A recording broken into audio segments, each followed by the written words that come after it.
All right, so welcome back, you guys, to the Healer Sauce podcast. I'm your host, Wesley, certified professional psychic medium, integrative healing expert, and I'm the founder of Healer Sauce, home for the healers and the healing. So if this is your first time listening, you're as welcome as you want to be here. Whether you're on your healing journey or you're becoming a healing service to the world, there's a place for you here. So check out the Substack, check out the podcast, check out the Christian Witch podcast, and look through and see if there's anything that suits you, feeds you, or inspires you on your journey.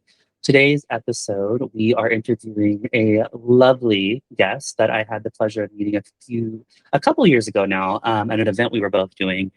And you guys may recognize um, said guest as we come up here, but I'm going to allow them to introduce themselves. So without further ado, the Witch of Southern Light, Marshall, feel free to introduce yourself. Hi, thank you so much for having me. My name is Marshall, WSL, short for Witch of Southern Light. Um, I am a queer Texas-based witch. I also have a podcast, Southern Bramble. I got to give a shout out while I'm on here. Southern Please Bramble, a do. podcast of Crooked Ways with Austin. He's my co-host. Um, and I just had a new book come out, The Diary of an American Witch. So I am really excited to talk with you about all things mystical, magical, and witchy. Yeah. And this is your third book, correct? What are the other two called? Yes, my first book is Cunning Words, a grimoire of tales and magic, Mm. and the second book is The Red Mother. And they are essentially grimoires, but they teach magic through the art of narrative and storytelling. I'm a Mm. huge advocate for metaphors, for storytelling, for mythology. You know, so much of our pagan history is written up in spiritual metaphors and stories and lived folk tales that are passed down through generations. When it comes to paganism, the story is one of the huge emotional motivators for spirituality. So when it came to witchcraft, I felt like that was something that I had seen in historical grimoires, and I wanted to kind of be inspired by that and share my own personal practice and magic through the art of storytelling. That's awesome. I think it's a really unique and interesting way to share wisdom, share stories. I think obviously stories, but share just this kind of mystical insight. And it's funny because I have the physical copy of the Cunning Words, and now you're right, it does read like a storybook. It's like something you could read at nighttime, like before you go to bed if you want to, like or like when you're like actively studying. It's really really cool. And I have the digital copy of the Red Mother, but um, I love the fact that you are creating these books. And if I'm not mistaken, these have been your own like you're like for instance, you're publishing these yourselves on these Yes. and like these are things you poured your heart and soul into. And so it's like it's not just like, oh, somebody found your TikTok and like wanted you to like make a book. Like these are passion projects for you. So they're really filled with great insight, you guys. So definitely check them out. And where can they find those? On Amazon. So it's self-published through KDP, the author's self-publishing program. So Mm-hmm. it is print on demand. There's an ebook and a hard copy or a paperback of Diary of the American Witch, and then hardcover, paperback, and ebook version of Cunning Words and The Red Mother. Awesome. Well, congratulations on all that. You Thank definitely are you. busy. I think back to like yours. It's funny because I think back to like the first time I stumbled upon Witch Talk and also being from Texas, like I guess the algorithm just like showed me the people that were like closer and then it started going worldwide. But I was like, who is this person and how do they have this energy and this time to like look incredible and have this grimoire that looks like something straight out of a movie? And I just know that so many people latched onto that. So for people who don't know, um, tell them how you got your start in this like mystical, magical, witchy creator space. We don't want to like just limit you to just creator, right? Because you do a whole bunch of things, but like tell them how you kind of got your start and how people started to find you. Yeah. Well, I mean, I started practicing witchcraft when I was very young. Okay. I did, yeah, I mean, I think I was like 12 years old when Mhm. my mom would take me to the mall, the local mall down by where we lived in the suburbs of the city of Texas I live in. And she would drop me off at I think it was like yeah, Walden's Books, which was right next to Yeah. Macy's at the local mall. And listen, she knew she could drop me off at a bookstore and then go shopping and come back, and I'd still be completely engrossed in whatever I had found. I was a huge reader when I was young. And I just remember browsing and finding, I mean, it's so silly now, finding Raymond Buckland's Complete Book of Witch, the big blue book, Complete Book of Yeah. Witchcraft. And I was like, what? And I immediately just picked it up, sat down in front of the shelf, and just started flipping through and reading it. And it took me a few visits back there before I could save up enough lawnmower money to buy the book and then hide it in my room. And I was just diving in. And and then eventually I was able to go back and I got Teen Witch by Silver Ravenwolf because now I was 13. And I must have, Oh. and Scott Cunningham's Guide to Solitary Witchcraft, the original cover, the one with like, the whimsical Dorothy Hamill haircut. And she's in Yeah. a very wealthy garden holding her tray of incense. And I was just so entranced by it. I grew up, my mom was Episcopalian, my dad Mhm. atheist, and she took me to church all the time, and I felt that I wasn't even out. I'm gay, by the way, just so it's clear. But I wasn't out yet. I didn't know this or understand this about myself yet, but I understood that my interests were not aligning with what the church told me I was supposed to be at the time. And or at least my church. And uh I found myself much more interested in the spirituality that seemed to affirm my feminism, that seemed to uh, make me feel much more welcome and open spiritually. Um, and for me, that was very, very world altering because it was the only thing I knew versus this new thing that I didn't even know existed. And I'd always been into witches and witchy stories and magic and occultism when it came to entertainment. And I discovered that this was a real spirituality, this is a real practice. I can do this was so moving. And I continued to practice all through my youth, and in my early 20s, I had a kind of a break from spirituality for about a decade, and I found Mhm. myself falling back into it in my early 30s. And I just rediscovered my roots in witchcraft and kind of re-fell in love with it. And then in 2020, we're all in quarantine, we're all on Yeah. social media, we're finding ways to communicate with each other, and we're all home. And I start you know, discovering witch talk, seeing all these really beautiful or sometimes kind of, shitty videos from people who are either, sharing their books of shadows, sharing their spells. I mean, spell jars were huge at the time, so you'd find these gorgeous aesthetic spell jars. And I was just taken aback by this because you have to understand, when I was younger, everything was way more secret. Oh Everything was yeah. very, very private. I had a situation where I was actually taken into the office because of the uh, uh, kerfluffle that me being a witch caused amongst the students. And it became, uh, let me restart. I was understanding very clearly that the adults in my life were more concerned that the students around me were scared. But from my perspective, I was being bullied. And Mhm. it was one of those things where the authority figures sided with the students who were bullying me because I don't know, it's the South, it's Texas, it's the Bible Belt, and they basically said all this talk needs to stop.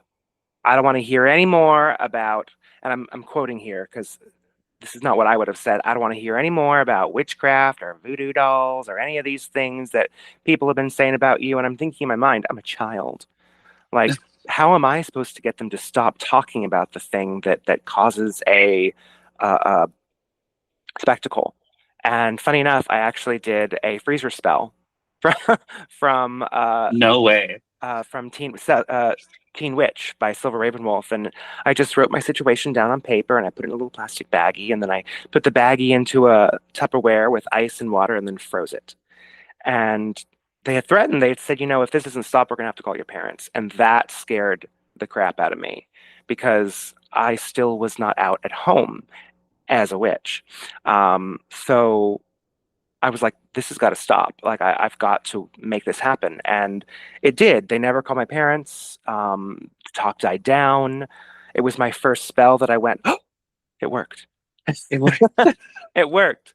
And so, I think about that a lot as an adult. And interestingly enough, I do actually discuss that in my book, Diary of an American Witch. Because, well, my first two books were more narrative magic and teaching magic and story through and Witchcraft Through the Power of Story. My third book is an actual diary that I kept for a year from October 2023 to October 2024.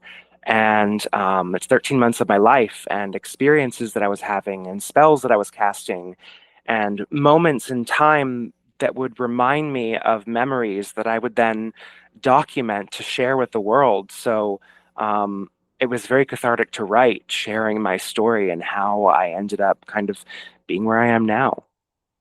yeah, yeah, yeah. Wow. I can't imagine, like, there's so many moments, like, in a week alone. I can't imagine keeping a diary specifically for a year, then taking that diary and turning it into a book. Because, like, think about how many moments and like flashbacks you go through, and like when you're on this healing path, at some point you start accumulating these skills where you're like, oh wait a minute, that was a little bit of a cringy memory. Let me work through that real quick on Oh, the go. yeah. And Oh, then there you're are like going so down many and cringy writing the memories. story. Yeah, then you're going and writing the story about that thing. So I imagine it's really cathartic. That's amazing. It's so funny because I there's a couple things that you were saying that I think is really, really cool. First off, Walden books. Yes, it was always the Walden books that like Always the got Walden us. books. I That know. and Books a I Million. oh listen.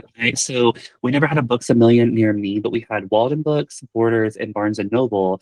And Walden was the first place I ever found. I was like, oh, witchcraft is real. I was like, oh, it's a real thing. I was also a child, and I actually found the Big Red Solitary Witch by Silver Ravenwood book. And I would go there and I would read through it.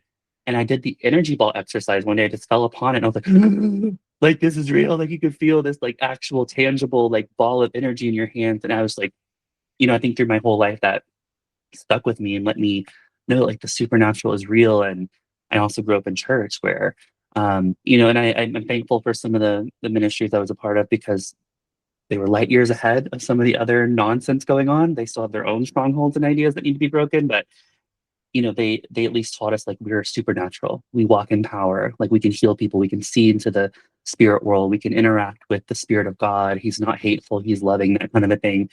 Um, and so but I'd had that experience with magic and the energy ball, and so I was like, oh no, I know it's real. It's not just like a faith thing. It's like I felt this stuff, and so you said that it affirmed the feminine energy that you were needing affirmed in you as a child. For me, it affirmed that spiritual hunger that I needed because we were told these things, and then it was proven to me in that moment with that one exercise, and so it's just funny how people come to the craft and like there's different reasons and it's so healing.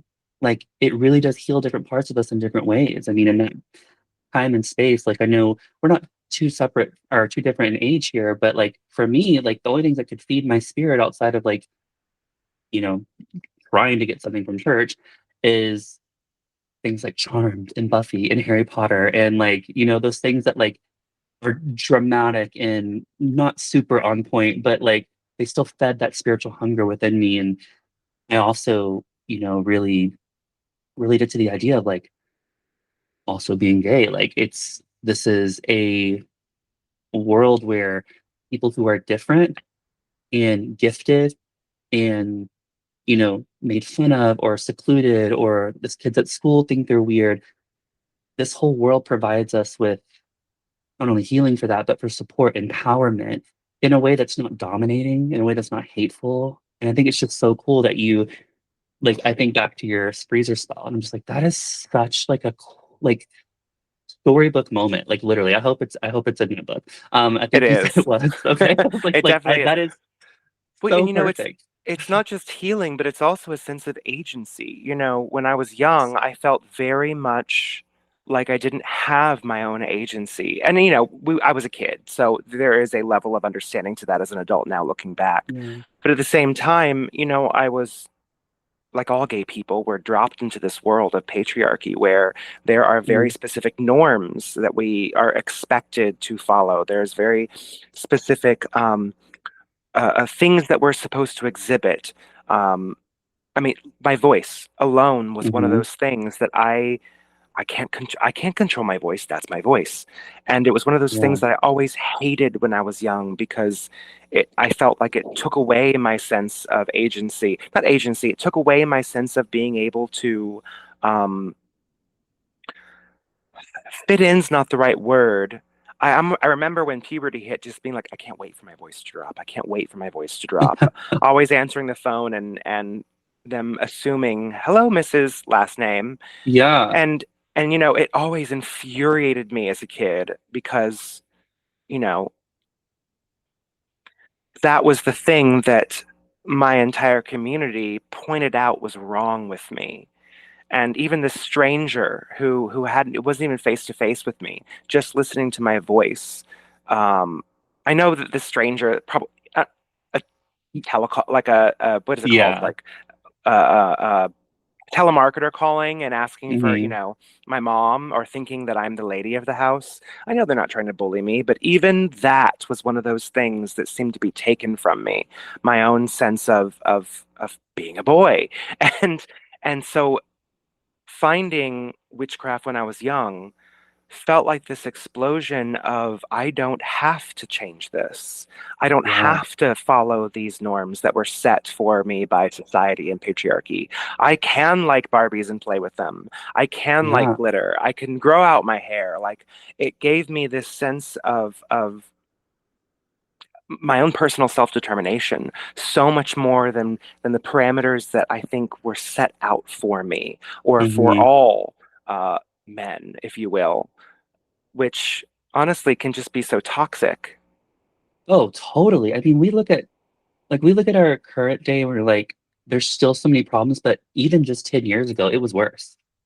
Like, I'm talking A hundred 2016, it was percent. still worse. And that was when boys were in beauty and all that was still going on. Like, it was still worse 10 years ago than it was now. And then 10 years before that, like, when, like, it was just awful.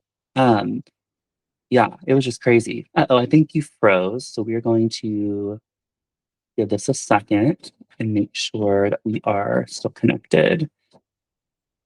Give us just a minute, you guys. I'm gonna get Marshall back here. But um, I think it's really, really important that we understand that like time is just changing. So, all right, you guys, give us just a second. I might edit this out if it's a little too long, but hopefully he'll be right now. Every now and then, you guys, technology just keeps acting crazy. In the meantime, while we're there, you are. I don't know what happened. All good. Listen, I had one of my great friends who's a very um, incredible spiritual, mystical person as well. Yesterday, texted me. They were like, "Are you sure retrograde's over?" And I was like, "Yeah." I was like, "Yeah," but like, if I'm not mistaken, I think post shadow is like just now like starting to lift up. And I'm like, I don't care what anyone says. Like, there are certain times of the year where that stuff is so intense. I'm just like, I don't know, but all good, all good. Um, I was just talking to our listeners. I was telling them, I was like, listen, ghost shadow's not is like it's a real thing. I promise. It happens all the time. But yeah, I was just saying like it was just it was worse then. And it's getting better and better, but it's like again, we can be light years ahead in some places and still in the stone ages and other places. And Mhm. it's just interesting because it's still like I know like I'm drawn to witchcraft and magic and I work as a medium and mediumship and healing. And I know there's so many different paths and versions within this whole spiritual umbrella. But the things that draw me, or the things that I find that's universal between all of them, is that most of the time there's this level of understanding that it's there's home for you, there's place for you, there's space for you. who you are is special. Like not so much special that like we all don't have the same stuff going on, but like you are special and you have your own unique blend of the different polarities that make up our world. And it is hard. I relate to what you're saying, like going through a drive-through, like I like and like rolling up to the window and they're like, "Oh my God, I'm so sorry." I'm like, "No, it's fine." And like, of course, when you go to the drive-through, like you try to be nice and like speak clearly anyways, and like you sound even more like, you know, um, like what do you call it? Like an edited version of yourself. But I get that. And Hmm. those are things that like stick with us and they shape, no, they don't even just shape our experience, they shape how we operate and exist in this world. And what's so beautiful about um, our spiritual worldviews is that it allows us the tools and the agency to go in and change those things once we realize, hey, this thing's not serving me. This Hmm. thing was an accident. It was never my shame to carry, and we go back and we literally can time travel, if you will, and heal those moments. I think it's really cool.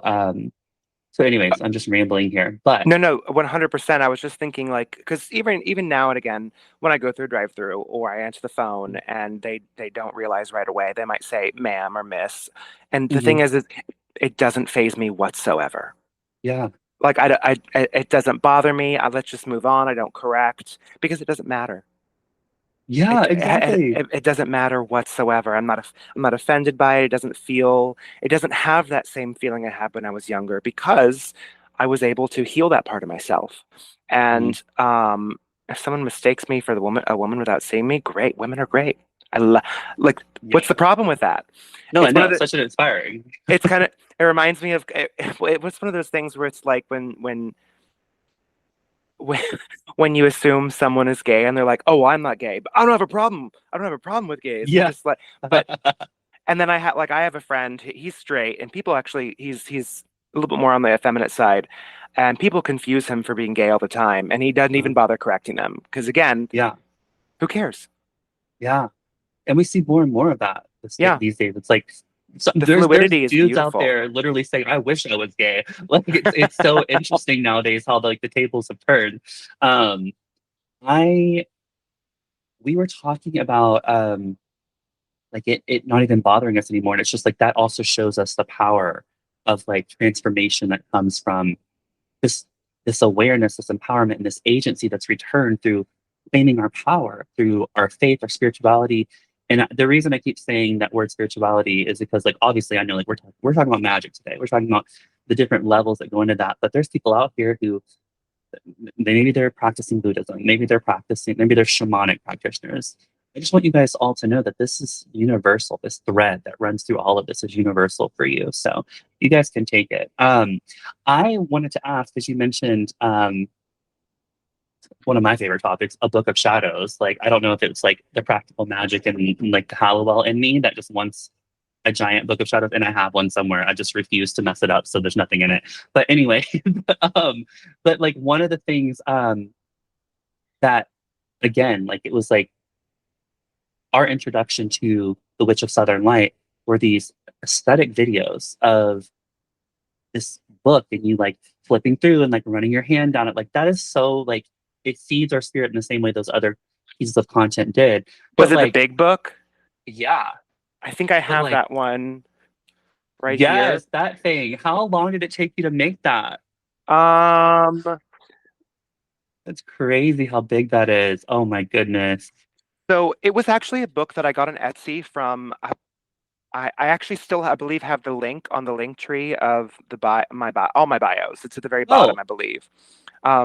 But the thing is like it came pre-filled with printed out pages, and as I uh-huh. was flipping through it, it's one of those where it's like a humdrum collection of lots of stuff. I even Yeah. saw stuff in there. I was like, this is directly copied out of kind of the Big Blue Oh, Book yeah.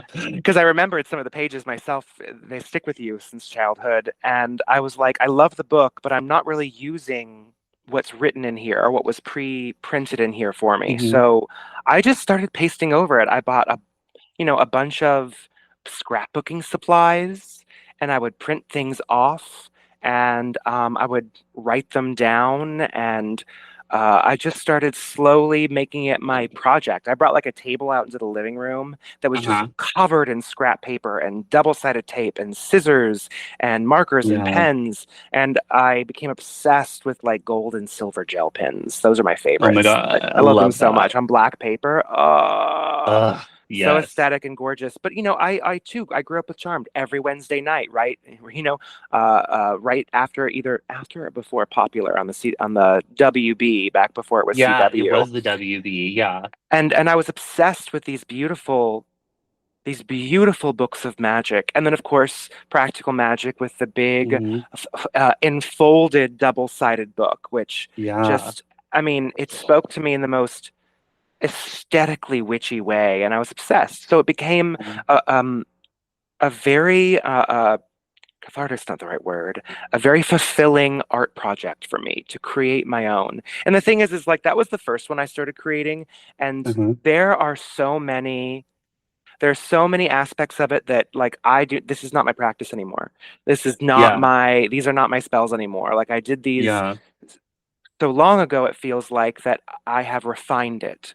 My Yeah. spirituality has gotten more specific.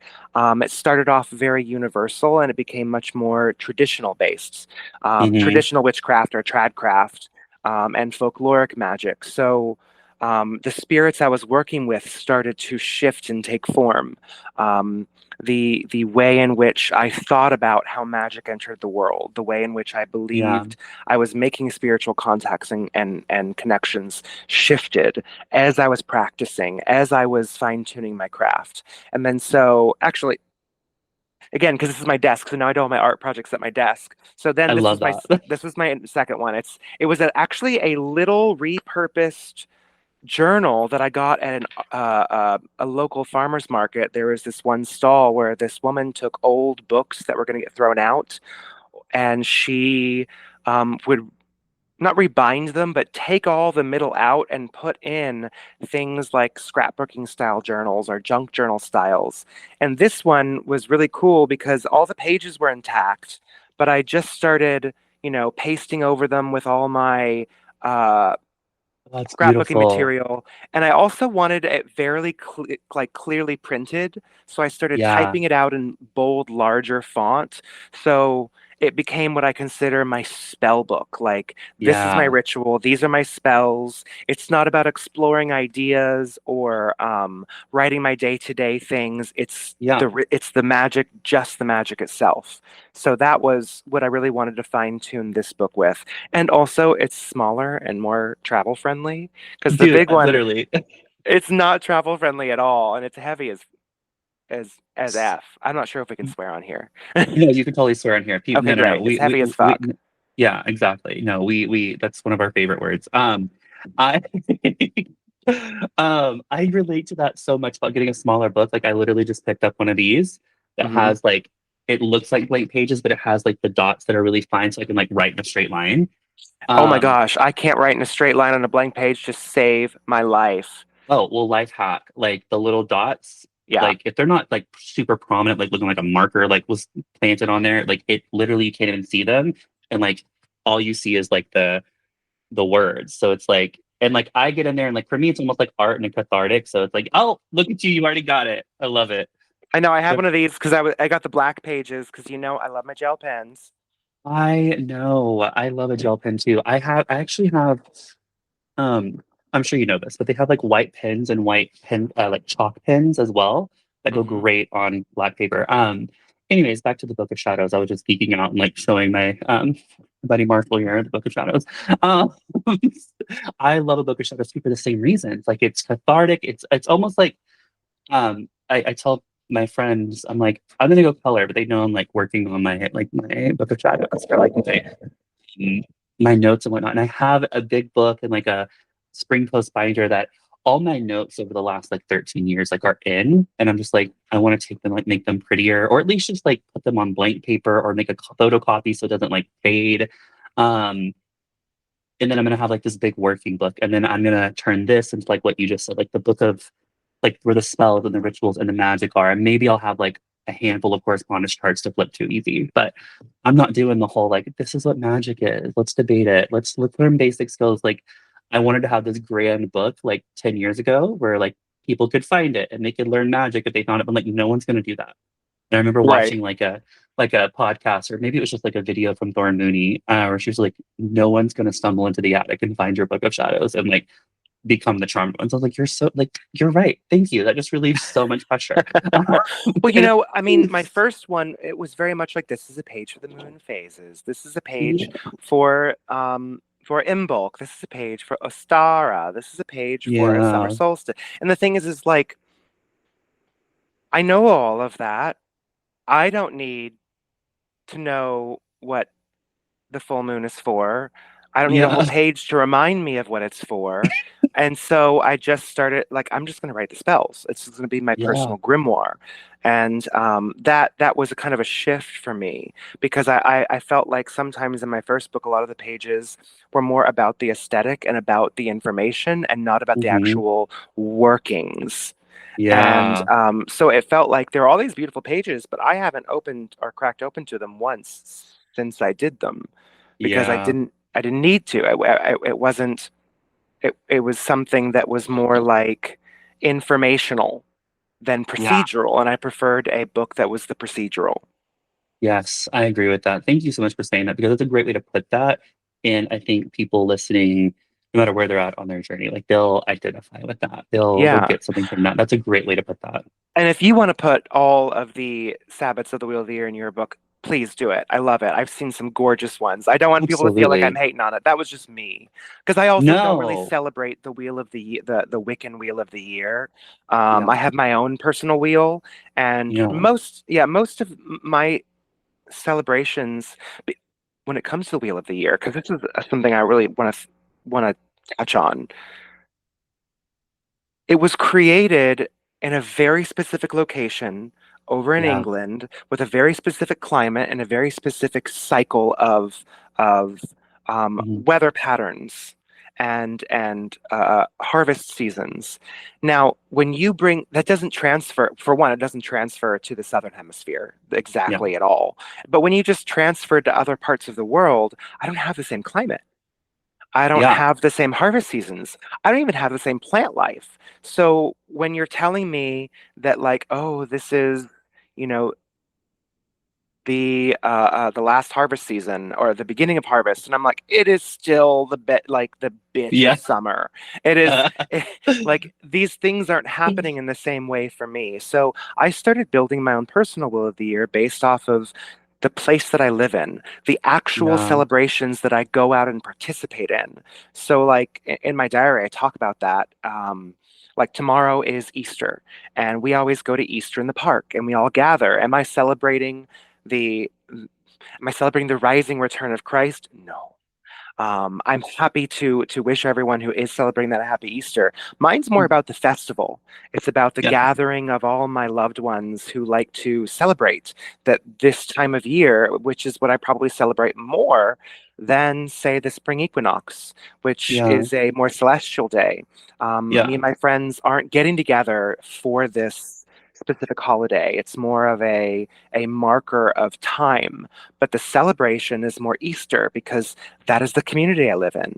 That's the day Yeah. that everyone likes to get together and brunch and drink and celebrate and share merriment with one another. That's my Yeah. local tradition. It's the same way with the big pool party and hot dogs on the grill for Fourth of July. You know, Yeah. Exactly. it's not spiritual, but it is the festival, and But it that's what these is. festivals are. Yeah. Yeah. And it's interesting too because it's like because so like we live in a similar part of the world. Yeah, you And know. yeah, we have like hot, and extra hot, and like every now and then like frozen solid where we have to throw everything out and rebuild the power system.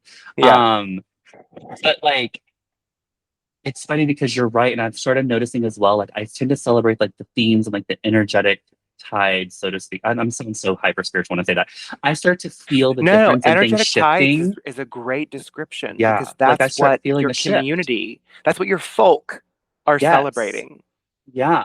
So like it's almost like as soon as March hit, like well, like mid-March, I was like, oh, I can feel like the quote unquote like hope and like springtime like energy coming back in and like Hmm. this idea of like, oh, we can really get the gears going. And um I think that's, I think that aligns perfectly with kind of what you were saying. It's same thing with the summertime. It's like, like there's the midsummer uh solstice, not solstice, is it Summer solstice or solstice. equinox? It's solstice, yeah. Um, why am I getting so lost in my head right now? Sorry, I started thinking of like all these different like things that could possibly go into July the 4th. ADHD, you guys. Anyways, moving on. Long story short, it's like only like a week and a half away, if that. So it's like even then, like you look at those turns there, like the fun and the community and like the underlying current though, like I'm sure there could be corresponding, like things to celebrate there. So I just think that's really interesting that you're building your own. I was really interested in building like well, I say that I've done it, but I have my own, I call it a rhythm of life. And there's like different like markers, like I still have some of the things that, These are things that from mark your year. yes, like from like even my Christian background, like there's things that like I keep up with because, maybe I like the Christmas, history. 100%. Yeah, yeah, the research, like I know what's going on there. Like I understand the currents and things. So I think that's interesting you brought that up. Um, but yeah, the Book of Shadows, you guys, like my advice, have a pretty one that you want to do all that in, and then have the stuff that you can like work with on the fly. Um, I was gonna say, I really like the fact that you mentioned like Walden Books and like um just like being able to recognize things directly that have been copied and pasted in other places because it's so common. And I know we're like swimming in this like sea of metaphysical books and whatnot, especially since like spirituality and witch talk got popular over the last few years. It's like it felt like there was just like an extra tidal wave that it was like I don't know if it was like the occult publishing world was like, this is our chance to really like get more resources into people's hands. But it just felt like there was so much coming out. But like I tend to think of what I refer to as the classics, maybe not like in a ancient occult way, but like I think of Ravenwolf and Laurie Cabot and Scott Cunningham and those people as well. And you're right. You like read their stories, and it's like some of these practices just originated for like that whole little like Celtic Nordic circle there. Um, like, what do we do with our own? It's so okay to build your own practice. So that being said, what does your practice like actually look like nowadays? Yeah, well, I mean, I learned this term and it really stood out to me from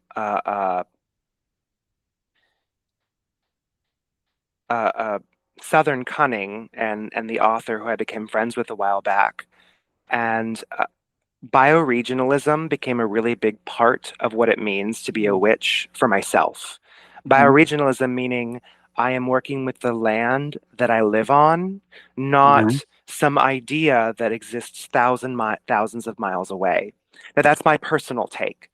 So I don't Yeah. want anyone else that doesn't follow that to feel like I'm poo-pooing on that. So that means that when I work, so let me start over. Like I said, I'm a traditional witch or Mm-hmm. tradcraft. Now, traditional doesn't mean this long-standing ancient tradition. It's based off of some ideas that were put forth by Robert Cochrane back in the 1940s, 50s, Mm-hmm. right alongside Gerald Gardner. Yeah. He very much disagreed with concepts within Gerald Gardner's Wicca. He felt that witchcraft was a personal and spirit-based practice, while Gardner felt it was more in line with aspects of fertility cycles of the earth and climate and coven work and um, a system of a lord and lady or god and goddess. Like it was a very different direction that they went Mm-hmm. in. And I really, really latched on to some of the teachings that ended up getting passed down by Cochrane. Um, because they were very different and they were much more personalized. And they actually ended up taking some things that I think some people found very controversial. But I also was like, I like that. You Yeah. know, he saw witchcraft and was inspired by the historical like trial documents and folklore and stories, and he saw this almost like and again, I don't want to offend anyone, but he saw witchery and was inspired by witchery as an antithesis to the institution of the church. Yeah, So he totally. really dived into that lore. You know, the devil or the adversary became the advocate for the individual. The witch's devil, which is a very common term now, is this folkloric spirit of in between, of the wood, of the crossroads, of otherness, Yeah. the queer spirit that lives outside the system that is. And I really, really appreciated that. If you were to see the authority of the church, the witch's devil was the I won't follow that. I'm turning away from that authority. Hmm. Not necessarily Christianity itself, but the authority of the church and the institution. Yeah. So they really modeled some of these concepts after these stories, these folk tales of the spirit that you meet in the woods who might make a bargain, Yeah. of the cunning people of the past who would go to church on Sunday, but then might actually pray to the devil to take away a sickness on a Saturday. And Hmm. so you have these documented folk magicians who've written down their magic through time in grimoires and in Book of Shadows before they were even being called Books of Shadows. And I find them fascinating, these working books, because you will see them pray to angels to take away a burn, but then you also might see them put aside a whole section of their farm to give to the devil. Because if you have it's called the devil's plantation. If you have a small piece that you give to him, then he's not going to mess with the rest of it. There's this kind of Hmm. acknowledgement that I found interesting. And the thing is when it came to this concept of the witch's devil, it's not Satan from the Bible as much as it is the anti-authority aspect. It's Yeah. the taking back my sovereignty aspect. It's the anti-establishment spirit that is this very in-between place, which as a queer man, I very much identify with because I never fit Yeah. in with that establishment. And so in my practice, I have started to develop what that looks like. And so I see um, the horned one, the witch's devil, the man at the crossroads, the man in black, all these different names for this spirit.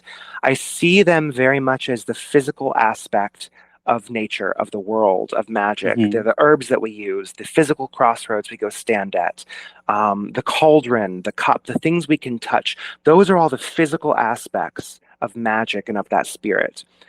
And then on the other side is the non-physical. That's where we get what I call the witch mother, the witch queen, that essence of magic, the inspiration, the creation, the destruction. It's the things we can't touch. And they're two sides of the same coin. And so I have these entities that are one, but also separate at the same time, that are archetypes or spirits that I work with, I call into, I make a dedication and compact with. They are the sources of where I pull magic from. They're the spirits that I might work with to cast spells, and then I work with familiars that represent the four different aspects of the witch's compass.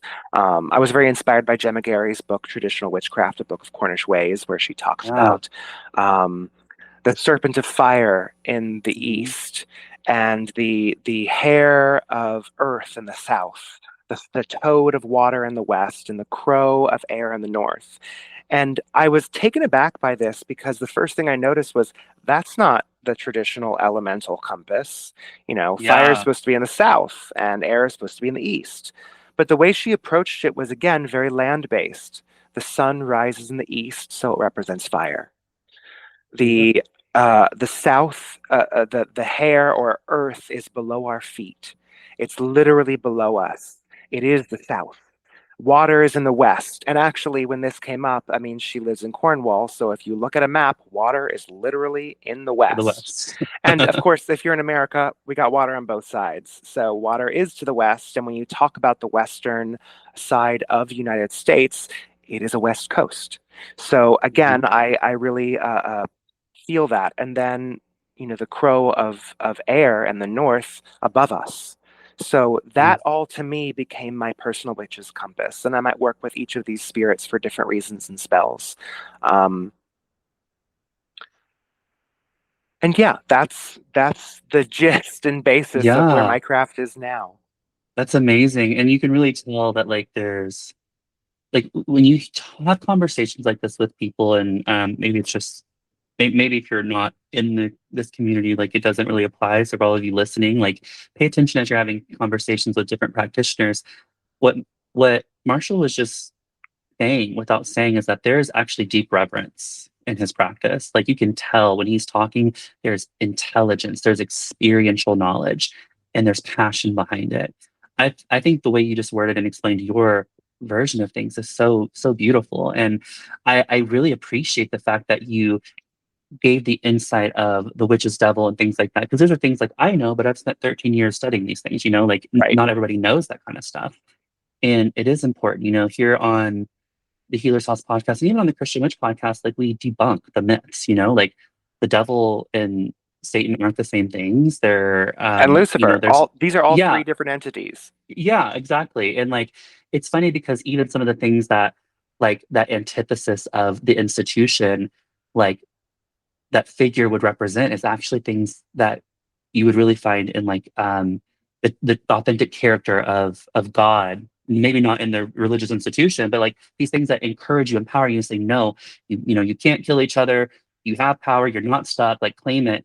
But these are things we don't know, and so it's just interesting how you see the history of like people saying that doesn't resonate with me, and like focusing on these other aspects and coming up with these figures and whatever it may be, right? Like And people, we know the modern image of the devil comes from paganism when it came yeah. to the Crusades and the Roman Empire trying to spread this concept of early Christianity before it was even called Catholicism, of early Yeah, Christianity, where the demonization of animalistic and pagan gods, gods with horns, became the yeah, ultimate pictorial figure of the adversary of the church.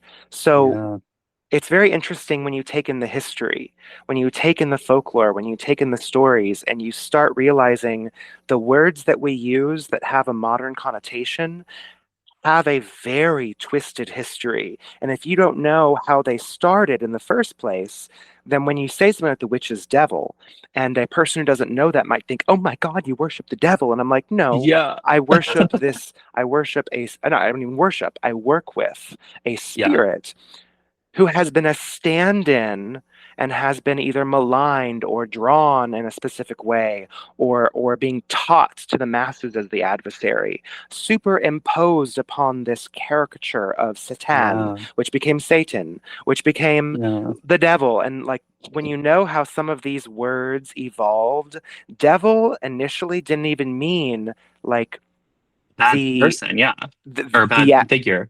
Exactly. It was changed in language because, at one point devils and demons were all interchangeable as a word, and English as a Mhm. language has evolved so much. So it is Yeah, really fascinating to kind of understand how that all comes together and makes it where we are now. yeah, I agree. I so many things there, and I'm just like, I don't want to get on rabbit trails, but like, it's so true, and like, that's definitely part of the heart around here. The idea of like, I often say, like, when it talks about like, I talk about different gods and deities and how there are actual intelligent spirits that were like actually deities, and there's like some that we just personified the currents of creation, if you will. And then there's some that like were never real, like the god of this water bottle is not a thing, but like like there's things that we just personified, and then there's also intelligent spirits, and then there's things that take on what do you call them, like thought forms that Mhm. gain intelligence because we feed it energy. Like it's And really interesting. because animism is a huge part of my belief in my craft, Yeah, is that everything has spirit. Everything has yeah, spirit. When you give attention to an idea, you are feeding it. And the thing is like you mentioned, like the spirit, like the god of this water bottle. Like huh, that, it seems kind of silly, but like the water bottle has a spirit, correct, yes, and whether it is a short-lived one as it gets thrown away and then recycled or like everything. My car has a spirit. My home has a spirit. Um, the crossroads has a spirit. The herbs we work with are spirits. So when I Mm-hmm. am casting a spell and I am using, say, I don't know, rosemary, mint, and thyme, I'm not just throwing some herbs in a bag or in a fire and saying some Mm-hmm. words. I am calling upon the spirit of rosemary, which has a very specific connotation. I am calling upon the spirit of thyme. I'm calling upon the spirit of mint. I can't remember which one I Yeah, said. I'm that's okay. working with those three spirits and I'm giving them a job to do. I'm giving them a command or a assignment. Uh-oh, you guys. Marshall has dropped off. Give him just a second, you guys. In Texas, the weather is shifty. And so, like for instance, my computer wasn't working, and that's why I recorded my part of this podcast on my phone because I knew the cellular data would kick in if the Wi-Fi went down. So just give him a second. I'm sure he's rejoining. Aha, we got him back, you guys. The I don't know what's going on. It might be the weather acting shifty here in Texas, but Listen, the storms are brewing here in Texas, that's for sure. absolutely, we're gonna make it through. You were sharing a bunch of really important information, and I just realized we are already at the top of the hour. So we still have several minutes, or like 15 minutes here. But I did want to ask you a couple of questions, Please. and that way, you can just kind of share whatever ideas. So one, have you read or listened to anything recently that's inspired you, or has your head been like tucked away into this book and just like focused on it? That's a really good question. Um, well, I've been reading a lot of gay romance novels lately, so none of those are really inspiring me spiritually. Oh my They might be God, that's inspiring me so funny. somewhere, but not spiritually lately. I got into the heated rivalry madness, and I read Oh all of my those books. goodness. Now Ah, I'm so reading good. the Satan verse, so it's got me all wrapped up. Um, Gotcha. That counts. Actually, there was a very interesting movie I saw recently, um, called Mother of Flies. Okay. And it's by this family who creates very folksy style horror that I find fascinating. Now, I don't identify with the way they portray magic and witchcraft, but Mm-hmm. I'm very intrigued by it because they do a great job of taking a almost folkloric witch Mm-hmm. and putting them in a modern lifestyle and setting. And I find that really interesting.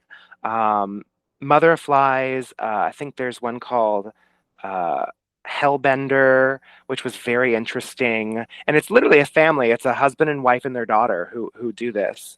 And this is actually an inspiration that I think some people might appreciate. I loved Weapons, Uh-huh. the movie, when it came out last year. Uh-huh. I was so excited for Amy Madigan when she won Best Supporting Actress at the Aw. Oscars for playing Aunt Gladys. Um, Weapons is a perfect example of taking a Grimm's fairy tale and putting it in a modern setting. Mm. You have this witch that is hidden in plain sight. She's walking amongst you. She looks a little weird. She's a little off. She's a little kooky, but she's doing folk magic. She's doing practical magic. Mm-hmm. And while, of course, this is a horror and it's a little bit more on the fantastical side, there's some pretty old school witchcraft in this. There's the use of the Mm-hmm. blackthorn. There's the use of a tag lock from someone. There's the use of Mm-hmm. ringing a bell to activate. There's the use of adding blood to activate and quicken the magic, which is blood, because I believe in the embodiment of our magic. Mm-hmm. Your spit, your blood, your piss, your Mm-hmm. cum, like all of this is a magical embodiment. Sometimes you make offerings with, sometimes you use it to quicken, sometimes you use it for contracts. Sometimes you use it as aspects of the magic. If you think of like the witch bottle, which is, Mm-hmm. full of your own urine. Like these are Yeah. things that have existed in folk tales and in folk magic for centuries. And this movie was so inspiring because they really put it in a modern lens. Now, she was definitely an evil witch who was, you know, literally sucking the life force off of people throughout the town. But I loved watching her do this type of domination magic that was Mhm. so built off of existing folk magic. I thought that was really cool. Absolutely. Yeah, I remember a lot of people were talking about this when it was going on. They're like, "Oh my God, look, it's like actually like real stuff." Or Hmm. like you could like see the realness in it. Um, I what was I gonna say? Something made me think about something, but I don't know. It'll have to come back to me because I don't want to miss on these other questions. So aside from your three books, what Yes. are some of your favorite metaphysical books? I love anything Roger J. Horn writes, I think is Okay. amazing. He writes again folk witchcraft. His first book is Okay. literally called Folk Witchcraft. Um, he also wrote The Witch's Devil, which is an entire book dedicated to the lore, history, and understanding of who this spirit is, why Hmm. they exist, where they come from, and why they're so intricate to modern traditional witchcraft and folkloric witchcraft today. I think anything that Roger J. Horn puts out is amazing, and I will lap it up. Um, Okay. Awesome. yeah, yeah. I love that. That's a great answer. I don't want to gloss over your podcast, Southern Bramble. So tell people where they can find that and what kind of stuff you guys talk about. Well, Southern Bramble, a podcast of crooked ways, is actually a mixture of The Witch of Southern Light and Hmm. Banex Bramble, which is Austin on Instagram. Hmm. Um, and we've been going on 6 years now since I want to say spring or fall of 2020. Hmm. And we talk all things witchcraft, queerness. We do great interviews with people who are either creators, practitioners, metaphysical store owners, other authors. We've had the privilege of interviewing some really amazing and inspiring uh, practitioners in the occult. I think it's fascinating to get to know these people and suck up their knowledge. Um, Yeah. one of my other favorite authors who we've had on the show a few times is Keldon. Keldon Uh-huh. also wrote The Crooked Path, The Witch's Sabbath. And I'm telling you right now, listeners, if you haven't read The Witch's Sabbath, it is a beautiful deep dive into the history of not only witchcraft and modern magic, but where the ideas of the Sabbath came from. Hmm. What is the history that linked so many pieces together to get where they are now? Yeah. I really recommend people read their books. They're truly amazing, and they've come out with a few more self-published novel books lately that I love because they get into the magic of Mother Goose, which Yeah. I think people really underestimate and underlook because Yeah. these nursery rhymes come from a place of folk tales. They come from a place of teaching lessons. They come from a Hmm. place of aspects of folk magic and faith healing and community secrets and stories that are passed down that are hiding things in plain sight. I think are just fantastic. I think so too. And it's so refreshing like hearing you recommend stuff that has like layers to it like that, you know. Like I love to tell people, I'm like, you guys, it's not all crystals and incense. Those things are so much fun, but like there's so much more to dive into. And so I just love that you gave those references and explained why like there's depth and there's layers and history there. It's just amazing. Witchcraft is all about layers, truly. I know. Yeah. And it's again, it kind of comes back to the idea of like how healing it is because it also takes you to the layers of yourself, the layers you exist on. And Hmm. it's just so wonderful. And I know that your book is going to be such an amazing read. I can't wait to get my copy of it. I have it in my Amazon cart. And as soon as I think my Wi-Fi is working. Okay. I can't wait to order that. I like to have the physical copy. Like I'm like, I I do always too. debate. I'm like, I want it immediately so I can start reading. And so most of the time I'll just buy two copies. But I always want the physical copy too, because I'm like, what if it's good and I want to like mark something? Um, so, so I'm excited for that, and I know it's going to have so many layers in that as well, especially just from your personal journey and like what we talked about earlier about like the stuff that you would like, flash back to and tell stories about and remember. I know it's going to be really, really special. So, if you guys are Thank listening, you. definitely go check out the Diary of American Witch. Um, there's like, oh, it's 111. Imagine that. There is one other question I wanted to ask, and I ask all of my guests before we kind of sign off, and I want you to make sure you tell everyone where they can go find everything about you. Okay, so if you need to, um, start ticking off lists in your head, go for it. But is there when some like what I like to ask this question for anybody, like on from any path on the podcast and on both podcasts actually, but if somebody was getting to know you or your listeners are getting to know you for the first time, maybe someone just discovered you with this episode today. Is there something that you wished people knew about you from the get-go that it just like wouldn't be practical for them to even know, to ask, or to look for? Well, it's so strange you asked that question because this thing came up in a conversation yesterday that I think really describes who I am as a person. I would Mhm. rather be curious than right. And I want more people to approach life with curiosity. So many Yes. people stand in their opinions with such strength and conviction, but all of our opinions are based off of facts that are available to us. And I have Yeah. conversations with so many people who introduce new thoughts, new perspectives, new facts that I didn't know. And every time I absorb those, they come into my lexicon. They start reshaping my ideas around things. And sometimes, you get in discussion and you're so sure of your perspective, and then someone says something that just is like, oh my God, I never knew that. I never thought about Yes. that before. I hadn't experienced that. And when you say that, you have two choices. You can double down and you can just stand firm and, I love the nuh-uh, the toddler's response, or you can be curious. You can be open. You can take it in. I mean, depending on the fact, you may want to confirm it, but like, Hmm. I want to approach life with a curiosity that is more interested in learning and shaping the way I see the world versus choosing that this is the way I see the world because this is what I've been told and this is the only thing I've been exposed to.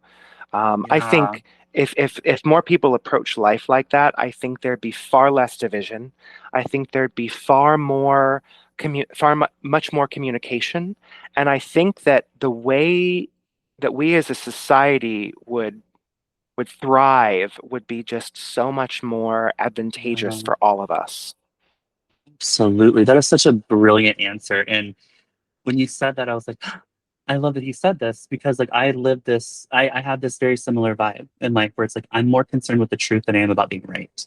And 100%. that's that curiosity, right? And like it's funny because like I make these videos on TikTok where like I say polarizing things, oftentimes to provoke deeper thought. Sometimes like I'll make hot take videos. I'm not saying they're my takes. I'm just making hot take videos. And sometimes I will say things that are counter, to other people's views, but those are off of my experience for 13 years and what I've Yeah. experienced, right? And it's Hot like takes again, start it's discussions. yeah, and also like it's about remaining teachable, Like I'll tell someone right now, like, and people disagree. Like I have the I don't think our sometimes we think that our loved ones who have passed, they have like the power to fix everything in our life on their own. And it's like, no, they wouldn't leave you suffering if they did. However, that doesn't mean they're not there, they don't care, and that there's not a sense of awareness and pure intelligence there. So it's just so interesting that that's what you said because I've been having this conversation a lot lately with people, and like you just have to be teachable and like be more concerned about the truth than you are being right. I don't care if I'm right at the end of the day. I want to be aligned with what is most true based off of what we have available. So that is such a beautiful answer, and I appreciate it so much. Thank Um, you. yeah. So you guys, we have, I don't know how, but like an hour has flown by. And we'll have to like touch base later on, especially with all the fun stuff you're going to be working on this year. But tell everybody where they could go find you, where they can purchase your books. Do you offer any sort of like so I know people have like other resources like PDFs or courses or like any of that kind of stuff. Feel free to plug all of it right now. That way people can find you where you're most active and go for it. Absolutely. Um, well, you can find me on Threads, Instagram, and TikTok at Witch of Southern Light, all one word. Um, you can find my books on Amazon. That's Cunning Words, A Grimoire of Tales and Magic, The Red Mother, and The Diary of an American Witch, which is brand new, just coming out this year. Mm. Uh, if you do read them, definitely start with Cunning Words, then Red Mother. The Diary of American Witch can be read completely independently because it's not connected. But interesting fact, I wrote the diary alongside writing the Red Mother, so I actually discuss aspects of what I was writing and what was the Oh, inspiration at the time, which is very, very interesting. So if you really enjoy my work, I think you'll like the diary. It is um, I think it's really a testament to my personal craft and the way I've lived my yeah. life as an American witch. Uh, Check out the link tree in all of my bios. You can see lots of free resources, whether that's crystal properties, herb properties, aspects of planetary magic, aspects of making tinctures. There's so much free resources there. Please check it out. I also have an Etsy shop with a few PDFs for your own personal grimoire that are my own spells. You can just buy them for $1 and print them out and put them in your own book, or cut them up and do whatever you want with them. I do also have a Redbubble shop with a lot of my artwork that can be printed out on stickers, t-shirts, sweatshirts, hats, phone cases, bags, journals. It's one of those that has like all this merchandise and it can be printed on Mhm. anything. Please check Incredible. that out. And please listen to Southern Bramble, a podcast of Crooked Ways with me and Austin, available on pretty much every streaming service. That is incredible. I knew there was more. I'm so excited. I'm excited for you in this freaking book, and I can't wait for people to get it in their hands. And when you said that you wrote it alongside the Red Mother, I was like, that is so interesting because I'm like, now I want to read both at the same time. But like reread and then like comb through and be like, what do I notice? But anyways, thank you so much for spending time with me and doing the podcast. It's been such a pleasure getting to know you more in this setting and getting to hear about your story and like seeing your heart shine through. And like it's very clear that um, you care about the things that you do in your personal life and also the things and the wisdom and the grace that you pass along to the world. And it really is just a reflection of that quote unquote Southern light that you carry. So thank you so much, Marshall. It's been a pleasure. And I'm going to go ahead and end the recording.